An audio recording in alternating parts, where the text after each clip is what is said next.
How's it going, guys? Welcome back to Investing with Zeke. Please like and subscribe. So, we're going to look at one of my favorite financial YouTubers today.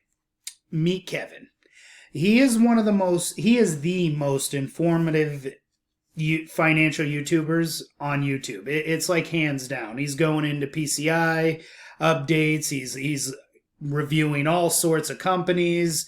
Anything the Fed does, he's broadcasting it. He's waking up at 5 in the morning. He's done some insane stuff with his work ethic. Unmatched. Definitely one of the best workers I've ever seen, at least in the YouTube space.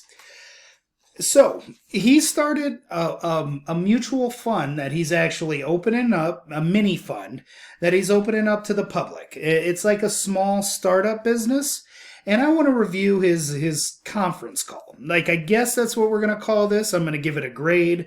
I'm going to see, I'm going to be as fair as I can be, because I don't think people give Kevin enough credit. What do I mean by that is I don't feel Meet Kevin's dishonest. Is he a little flaky? Will he flip all of a sudden? Is he like a rabid Rottweiler where he might just bite you out of nowhere? He could. I'm not saying he won't, but I haven't seen any flat out just upright lies, right? So I want to give this company a fair shake. Not only that, he said that House Hack was $1 a share and now it's $2 a share. He doubled that company in like 6 months. That's incredible. I love opportunities, right? If this is an opportunity, why not hear him out? He went from practically zero to owning his own jet. Now, did he get his jet from his followers? Probably. Who cares? He was able to do it, and he's like a guru honestly in real estate. He really is the real deal when it comes to real estate. So I'm not surprised he doubled House Hack's value in a few months. So I'm really going to pay attention to this mini funds. And I figured, let's do it together. This is the first time I've heard of it or heard this call. So, I'm going to go over evaluation. I'm looking for honesty, like usual. I'm looking for profitability. I'm looking for, if the future prospects, what he's done so far. I want to hear all of that, and let's listen to it together. Why am I wasting time? Let's get right off into it. There we go. Was my real estate startup a scam? That's a question that people have, and today we have the answer. The first 2 times that we fundraised, we had no operations. We just had an idea. Well, as of today, we've been operating for 175 days. We generated approximately over $4 million in gross profits. That's about $22.8 thousand per day, and just $24 million of real estate. That's because we haven't even fully deployed the capital that we have invested in the company yet. Now the question is, should we stop with the real estate that we have acquired and the value we have created, or do we keep going? In this video, you're going to see the vision. We're going to show you how not only are we opening up the opportunity to be a part of this real estate investment again, but we're showing you the path forward, the path for how we can turn this into multiple cycles rather than just a one-off. Keep in mind, even if we were to stop today and we completed just one mini fund cycle with our company, we'd be net profitable. And we've only been operating for 175 days. In this video, you're going to learn a lot more. This morning somebody came to me and said, "Kevin, what's House Hack?" That was on our Market Open live stream, and I'm like, wow, I think I need to remind everybody that I have a real estate startup, and officially starting today, we are fundraising from accredited investors. And now we'll explain what all of that means, but first, I think it's worth you knowing what the heck House Hack does, and quite frankly, even if you're not interested in being an investor, you're going to learn a lot in this video about how the real estate investing world works. So that way you can be a little bit more aware when you're looking at real estate investments, how you want to diversify your money. So we'll talk about a lot. Let's get right into it. So what is House Hack? Briefly, House Hack is a company that makes money from buying fixer-uppers, distressed properties, foreclosures, or otherwise mismanaged houses or apartment buildings. We then renovate them, add value, add accessory dwelling units, we improve the management, and we fully rent out the properties. We do all the property management in-house and the renovations. Obviously, we work with our own contractors in-house or outsource. Then, once the properties are rented out, we call that being stabilized, we bundle the properties up and we sell slices to institutions or on exchange, or people who want to defer taxes and maybe invest in our mini funds, little pies of real estate, so to speak, through a 1031 exchange, which we'll talk about those details in the future. But the point is, our company makes more money the better deals we get. Basically, the cheaper we can get the ingredients means we can make more money because we're going to sell those properties as pies for fair market value. And that'll be independently verified. We're not trying to make money by selling properties for more than they're worth.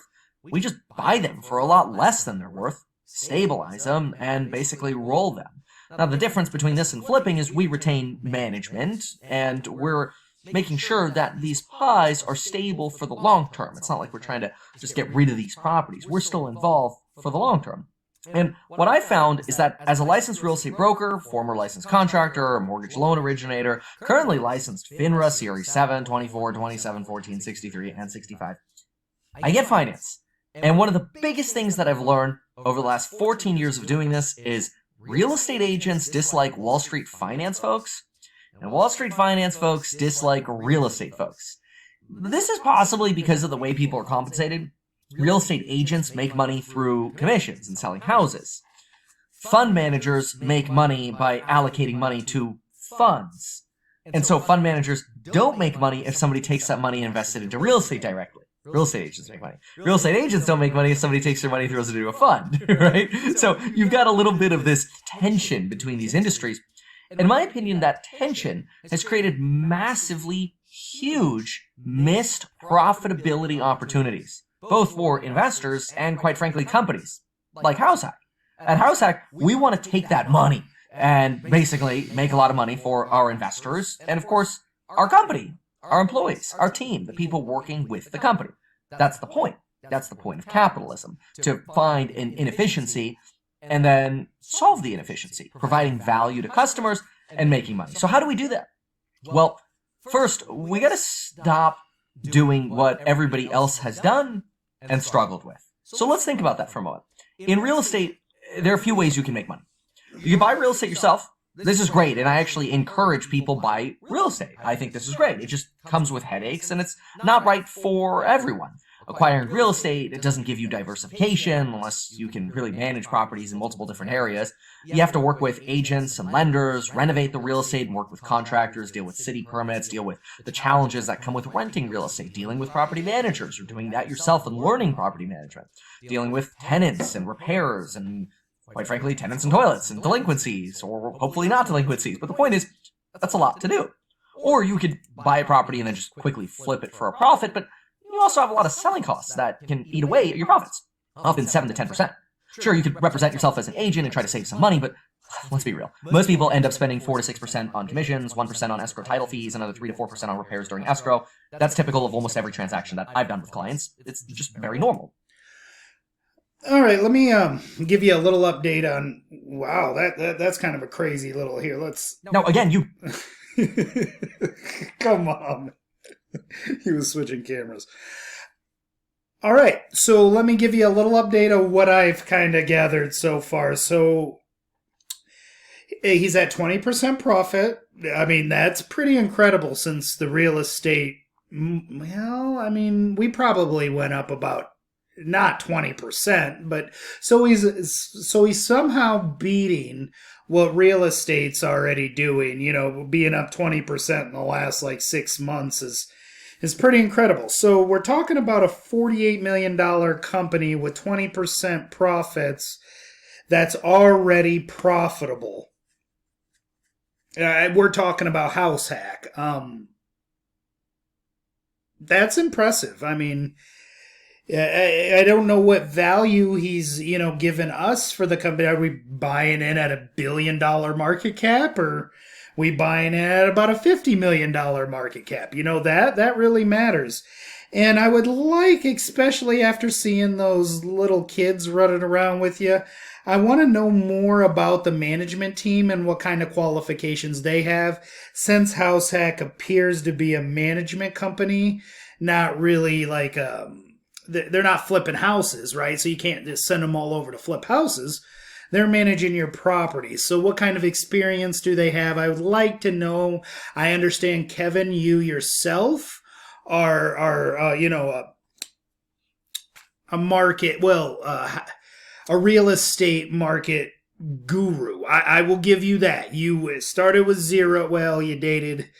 I mean, you kind of married a real estate agent that had tons of, but that's besides the point. I mean, I do believe you know what you're doing when it comes to flipping, buying, even managing properties. So you got HouseHack that's pushing this new company, this mini funds, and they're going to get the money in. I take it from investors. Okay, so that's kind of, so what he's doing is he's using this mini fund to get the money to buy properties to continue to hold, which is great because that means the company has $24 million in property, but it's potentially bringing in double that. So I mean that's great. I mean, I guess it makes sense. It doesn't sound crazy. Let's continue. Let's hope he tells us what market cap we'd be buying in at, or what he believes the market cap of the company is, because so far so good. I'm getting what you're putting down. You don't have to flip. You can hold on to the properties and manage them yourself, and then the goal is to refinance. But rates have to be appropriate. You're still dealing with lenders and qualify, so there's still work involved. This doesn't even mention finding a good deal. Most people have no clue that in 2023, the best way to make money on Amazon is not with deal and actually negotiating a good deal and valuing real estate correctly. It's a pain in the butt. I know, I do it every day. I just happen to like it. Now, option number 3 is you can invest in some kind of fund. The problem, though, with funds is they're often bloated with expensive acquisition fees, platform fees, disposition fees, renovation fees, asset management fees, annual fees to basically manage the manager. Add to that waterfalls, like 20 to sometimes 35% of your appreciation going away. Buy a $100,000 property, it's worth $200,000 in the future. Let's say there's $100,000 of gains. Well, you might have to give away up to 35% of that to the promoter of the fund in a syndication or a partnership, and then you have to deal with the K-1 on your tax return, which is a pain in the butt. It's not that straightforward. It all creates work and effort, and quite frankly, lots of fees. The other option is maybe you invest in a REIT or a DST, but you have to be careful about bloated book values and fees here too. Look at Invitation Homes or American Homes for Rent. You're paying $2 to $2.30, sometimes even more, per $1 of real estate they have on their books. That's because REITs often sell for 2 times book value. On top of that, with American Homes, and specifically, you're spending another about 11.8% of your rent on operating expenses. Getting in the numbers. Plus another property expenses line, which presumably includes things like taxes, insurance, utilities, reserves, whatever. But who knows what other kind of OPEX is in there? It's not broken out. At least I couldn't quickly find it. And obviously verify this yourself. This video is not to bag on other opportunities. It's just to say, like, it's complicated. The choices aren't that easy. And we think that creates an opportunity for us. Now, I'll explain that. But first, you might be then thinking to yourself, well, what about like Vanguard? Like a Vanguard real estate fund? Sure. But what does Vanguard do? Well, Vanguard charges you a fee to allocate you to different home builders and REITs. So you get the same problem with just a Vanguard fee on top. Okay, well, what about like Fundrise or Roofstock or Arrived Homes? Okay, well, let's think about this. So Roofstock, they tell you their advisory fee is 15 basis points, so 0.15, but then they sneak in another 0.85% for management, and then they suggest additional renovation and distribution fees. You got to read their documents yourself, obviously, but these are things to consider. Then there's Arrived Homes. Let's just look at some of the Arrived Homes documents to look at their latest filing. This was on like a $7.8 million offering they did. So we pay our manager 2% of the gross proceeds. Okay, got it. So if you raise, let's just make the math easy. If you raise $8 million, 2% is $160,000 going to the manager. Okay, maybe that's not that bad. But then they charge another 2% if you sell your shares within the first 6 to 12 months. So that doubles that to potentially $320,000, presuming everybody were to sell within 6 to 12 months. But maybe you don't do that and they waive the redemption fee over time, fine. But take a look at some of these other ones. What fees and expenses do you pay your manager or any of its affiliates? Reimbursements of offering, acquisition origination fees, asset management fees, broker fees, financing fees, other operating expenses, property management fees, special servicing expenses, auditing, valuation fees, asset disposition fees. That's a lot. But wait, are some of these actually broken down? Oh, yes. Yes, indeed, they are. So here's the 2% of gross offering proceeds for out-of-pocket expenses for the manager receiving that, okay? But then, wait a minute, what's this? With respect to our equity investments, we will pay up to 3.5% of the total purchase price for any property in which we make an equity investment. In other words, the fund is going to, as a sponsor fee, all of these sourcing fees will be paid to our sponsor, will pay somewhere between 2.5% to 3.5%. We get it. On top of the manager fee, as a sponsor fee to the fund. All right, yeah, okay. Manager. All right. Okay, wait, so it feels like we're paying the manager twice here, but okay, this is therefore. Maybe I'm just misunderstanding it. But then they're also going to charge a quarterly asset management fee annualized to the rate of 1%. And it doesn't even end there, because then they're going to pay a disposition fee of 6% of the gross proceeds. The manager will be entitled to retain the difference between fees paid to the broker and the 6% charged to the company. So in other words, if they're their own broker, they're just purposely trying to keep their own 6% as a liquidation fee. Or what they're more likely to do is pay a lower commission to their agent. So let's say they pay a total of a 3% commission, 1.5 because they're selling a portfolio and they're negotiating a deal there. They're basically charging a 3% liquidation fee. Ouch! I just want to be very clear about this. That's what's out there. Okay. This is what we're not going to do. We're not going to put down other companies and then not give us numbers. Now, I haven't heard this yet, but he had better start giving numbers, because I don't like when companies come on and just put down other companies. Like, he's been literally doing that for the last 5 minutes, right? So you better come out and sell us on how come we're getting so much better value than Vanguard. I mean, come on, man. And so at HouseHack, we're looking at this going, this is ridiculous. I'm not here to bag on any one company because they're all doing it. They're all doing this with the fees, and it's nuts. So what does HouseHack do? Okay. How does HouseHack make money, and how is HouseHack different? It's very simple. Thank you. HouseHack makes money by buying great deals and doing a great job managing them. Hopefully we'll manage these properties forever. We're not trying to turn real estate and constantly sell it in our mini funds over. It's not what we're trying to do, because we don't make money on acquisition or disposition. We make money by getting a good deal. HouseHack buys a good deal, and then we roll it to our mini funds, and we manage it ideally forever. That way we have stable assets, and we make money on the difference. We manage our stuff in-house so we can scale our own team, control quality, and minimize costs. What is that? So let me give you an example of how this works. If, let's say, we buy a house, which we did, and we're all in on it for $500,000. Here's an example of one. We're all in for $500,000. The fair market value is $600,000. So we sell it as part of... Wait a minute. So that's exactly what he just did. He was putting down other companies for management fees on the funds, but not directly talking about his funds. He's just saying we're going to buy property at a cheaper price. I don't know, man. I hope these numbers start coming in. What's the valuation of your company? Of a bundle for $600,000. So we're not selling it for more than market value. We just got a good deal on it. Now, obviously, if we got a bad deal, we'd still be selling it for $600K. We just take a loss. That's a risk, right? But our goal is to buy properties for less than they're worth. Here's a building we bought for $15.7 million. It was mismanaged. We believe the debt was coming due, so there was a lot of pressure. And we negotiated what we think is a win-win deal. The sellers got a cash deal. They're great people. They did a great job on their development. But the market is what the market is. And so we think we got a deal for $15.7 million that, once stabilized and managed the way we manage buildings, could probably sell for $18 million. Okay, well, that's $2.3 million in what we call the wedge. That's how HouseHack makes money. The more we can do the wedges, the better. Let me phrase that a little bit differently. Think about mini funds. So we buy homes, we stabilize them, we rent them out. Think about mini funds as like little pies. We buy all the ingredients. That's getting everything ready. And then we roll that pie or sell it to a mini fund, which we manage. And somebody can... Kevin, what the... What the F, man? Why can't you just tell me the evaluation of your company? I want to know that right now. Are you going to tell me at the end of the video? Like, is it coming up? Like, because I need to see where my deal is. If you're saying Vanguard's so overpriced, I want to know what I'm getting into. I love the Wedge deal. I love how the property was beautiful.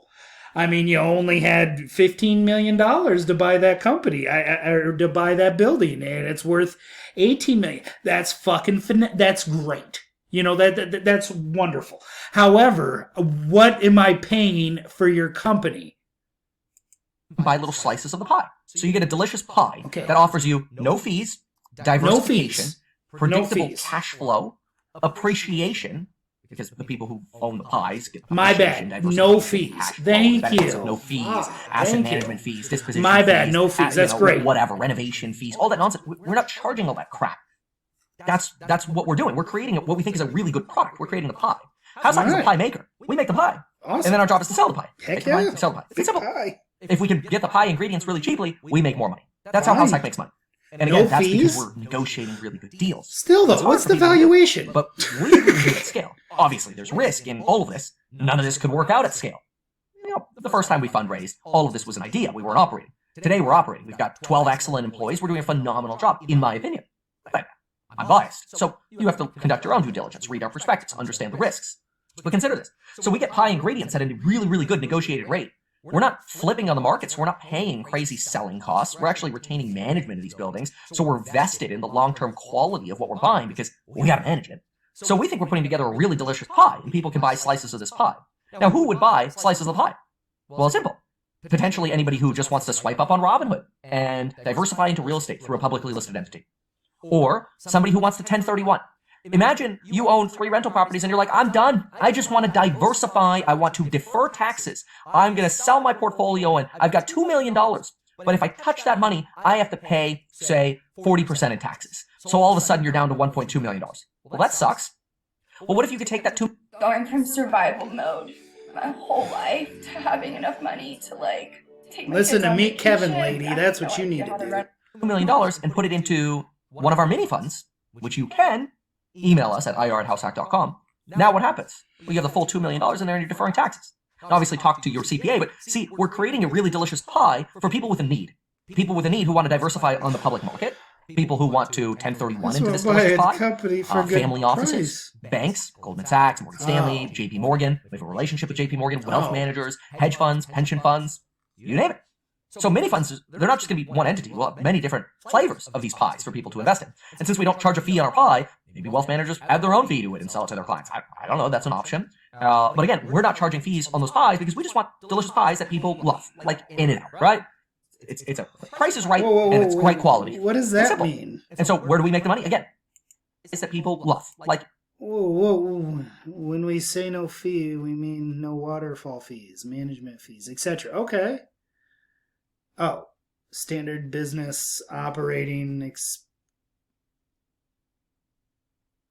Okay. In and out, right? All right. Fuck it. The price is right and it's great quality. No fees. It's simple. Right. And so where do we make the money? Again, buying the ingredients cheaply.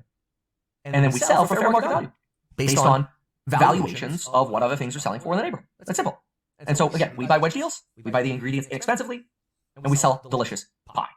That's our company. The more pie we can sell and the more earnings per share we can generate, the greater the valuation for Househack. Househack is the company that does the management, the acquisition, the negotiation, the renovations. Househack deals with all the headache. So Househack is a service business that makes money and will probably be valued based on how well it handles all of these pain points in real estate. We are also buying assets where we think there's little competition. We play a bigger game than mom and pops, but we're not as big as a Blackstone that's going for, a $500 or $1 billion skyscraper. $500 million to $1 billion skyscraper, right? So we think the opportunities are really endless for us, and timing, frankly, couldn't be better. Multifamily loan defaults just skyrocketed. Per the Wall Street Journal, we went from 0.4% defaults in multifamily in January 2023 to 9%. That means almost 1 out of every 10 multifamily buildings is in default. That is an over 22% increase. 1 in 3 multifamily loans. So now what he's trying to do, which is another kind of red flag, it's actually... Well, this isn't this is a pitch, though.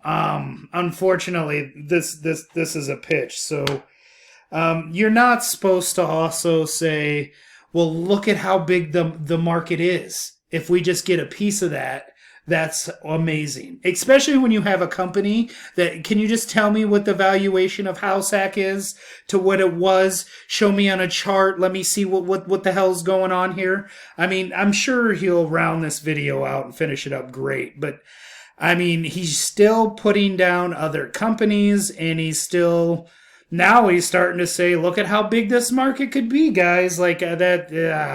Loans, approximately, are late on their loan. Yeah. See the opportunity? Delicious. So again, that's what Househack is. And how can you invest? Well, you have to be an accredited investor. The minimum investment amount is $40,000. And if you invest $100,000, you get warrants. What the fuck? The warrants will be available. It's for call, so that's when they're due, as early as 2026, which is nice because it basically gives you at minimum 18 months, where you can decide in 18 months if you want to invest more. But if you invest $100K, you get 50% of your investment in warrants. So if you invest $100K, you get $50,000 in value in warrants at the current share price to buy more shares 18 months down the road or more. And you don't have to. It's sort of a... What? You gotta have 40 grand to invest? This is different than Househack. Househack was like 25 grand. But it appears he might not be talking to like me and you, right? He's probably talking, he wants like Goldman Sachs and those kind of companies to buy into this, to buy into Househack. Or to buy into the mini funds. He isn't actually looking for small time people. That's what that's telling me. He's looking for big companies. Free option. But the minimum investment is $40,000, and if you invest $100,000, you get warrants. It's very simple. The share price is $2 per share. Also, very simple. Now, it's important to remember what an accredited investor is, and that this is a Regulation D offering, which means it's only available to accredited investors. We had a non-accredited round last year. If you didn't invest in the non-accredited round, maybe there'll be another one in the future, but I can't guarantee that at this point. When I talk Regulation D, it's very important that you remember this means there's a PPM. Private Placement Memorandum. This is called a prospectus, basically. It's important to read the risk factors. Remember, I've just gone through problems in real estate. I've gone through how we think we can solve them. But you have to remember, even though I have a background in real estate, we haven't done mini funds before. We are in talks with wealth managers who are like, this is a great idea. Please bring us these products. Well, if you're curious on what a warrant is, a warrant means you're not allowed to sell it unless he gives you a date. Pretty much you're not allowed to sell it.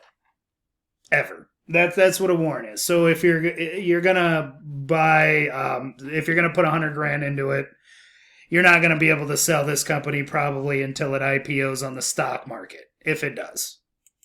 We're in talk with the NASDAQ, New York Stock Exchange, whatever. These are great things, but none of those guarantee that the company will be a success. In fact, if you invest in the company, you could lose all your money. That's the nature of a startup investment. This is a startup, so I want to be very clear. And anything we're talking about here can change and evolve. When we started this company, we made it very clear that our goal is to acquire real estate and then strategically and opportunistically sell that real estate.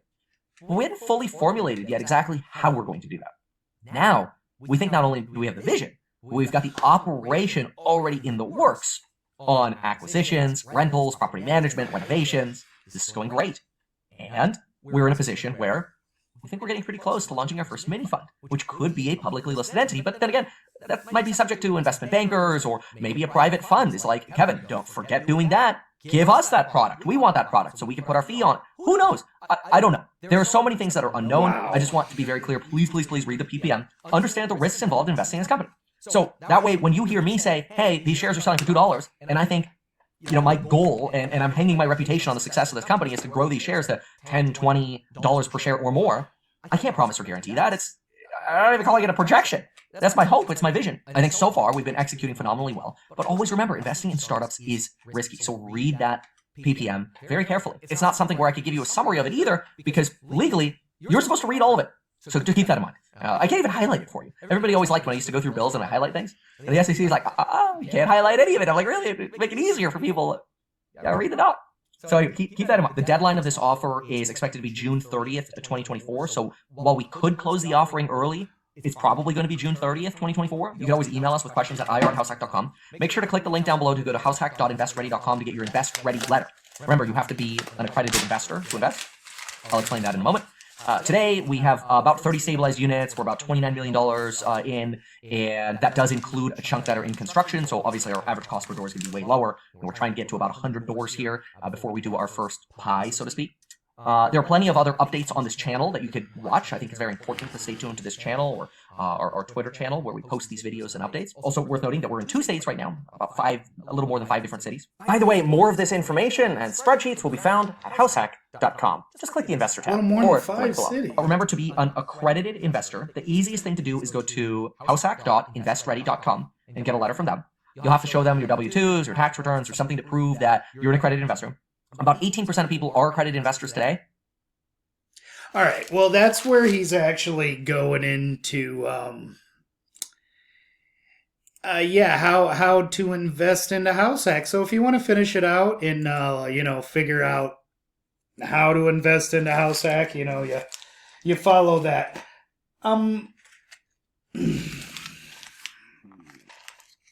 So if that was a pitch. I mean, I gotta say that was horrible, horrible pitch. We imagine coming out on Shark Tank and not giving an evaluation at all. Now I know he's trying to be kind of tricky with the valuation, like the investors set the evaluation. I'm pretty sure that's what he's doing, but the fact that he was not able or willing to give a projected number of what the company's worth. Couldn't even tell us what the company was worth, huh? Wow. And the fact that you got to buy it in warrants, and the fact that you got to be practically Goldman Sachs or some sort of institution, smaller to mid-size institution to even invest into house hack, will tell you that he's really not targeting, the average investor or, me, at all. Which I do, I have 40 grand I could put into Kevin's little house hack, debacle. But unfortunately, that's a definite negative. No, I'm sorry, Kevin. It just I didn't see any shining light. All I saw was look at how big the market could be and. Look at what Open Door's doing, and we're just not going to charge the same amount of fees. And, that would have sounded more trustworthy than, look at all these fees they're charging. We're not going to do that. And then, proceed to pull up, we're just only charging certain fees. That's crazy, but people, I guess... He's a hard worker, if you really believe in that. I mean, this isn't financial advice at all, but as watching that, I'd give it an F, and I would honestly say there's no way on, God's green earth that I'm investing into house hack or the mini funds, even if I was a multimillionaire. And I hate to break it to you, but people that have that kind of money are gonna think that this was a joke. You couldn't even give the respect that Scrub Daddy did when they came out on Shark Tank. You couldn't even give us a Scrub Daddy. You you literally just said, look at what them are doing. We're not gonna do all of that and just invest into the company. No, wow. Just wow. I didn't see anything completely dishonest, but it's just not for me, but anyway, guys, thanks for watching. It was a long video, and I'll catch you on the next one.